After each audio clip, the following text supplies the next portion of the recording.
How to fix your Facebook page that can't join Facebook groups. In this video, you will learn why your Facebook page cannot join the Facebook group and understand the importance and impact of it. If you watch until the end of this video, you will get the top 5 reasons highlighting the importance of this separation and the alternative way on how to solve it. Let's go!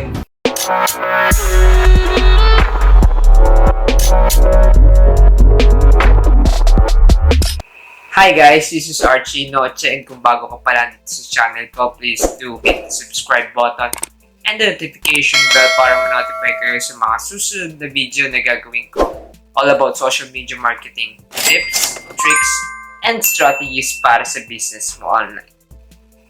Let's go!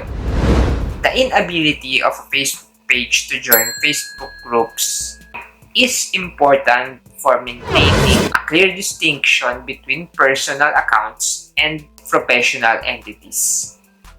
This separation helps businesses and organizations maintain a professional identity on their Facebook pages, ensuring that the focus remains on showcasing their offerings and engaging with their target audience. It also helps preserve brand consistency and prevents the influx of spam or irrelevant content in groups that are meant for personal interactions. Additionally, this separation fosters privacy for individuals and encourages the proper use of pages.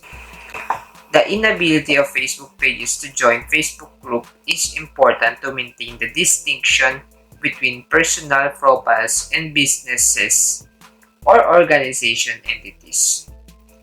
Here are the few reasons highlighting the importance of this separation. Number 1 is maintaining professional identity. Facebook pages serve as a professional representation of businesses, brands, organization, or public figures. By not allowing them to join groups, it ensures that the focus remains on showing the entities, offerings, updates, and interactions relevant to their target audience. Number 2 is promoting brand consistency. Facebook pages are designed to provide consistent brand experience and messaging to followers. Allowing them to join groups could dilute this consistency, as a group are often driven by personal interests and discussions that may not align with the brand's objective or values. Number 3 is preventing spam and irrelevant content. Groups are primarily intended for personal interaction and discussions among individuals. Allowing pages to join groups could potentially lead to increased promotional content and irrelevant posts, disrupting the purpose of the group and affecting the user's experience. Fourth is ensuring privacy and personal connections. Groups often provide a space for users to connect on a personal level, share personal stories, and engage in conversations of personal interest. Separating pages from groups helps maintain privacy for individuals and fosters genuine connections within the group community. Fifth is encouraging proper use of pages and groups. By maintaining the distinction between pages and groups, Facebook encourages businesses and organizations to use their pages effectively for promotional purposes and community building, while individuals can utilize groups for personal interactions and discussions. In conclusion, the importance of not allowing Facebook pages to join Facebook groups lies in maintaining a clear separation between personal and professional entities, promoting brand consistency, preventing spam, ensuring privacy, and encouraging the proper use of pages and groups for their respective purposes.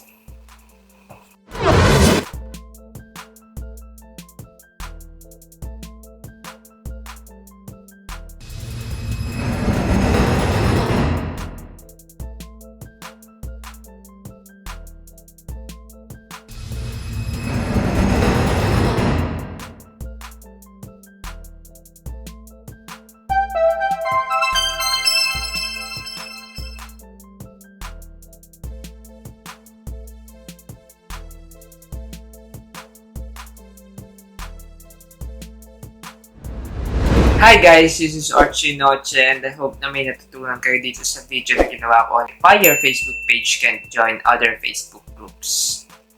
Let me know in the comments below kung meron kayong mga questions or tanong para sa video na to.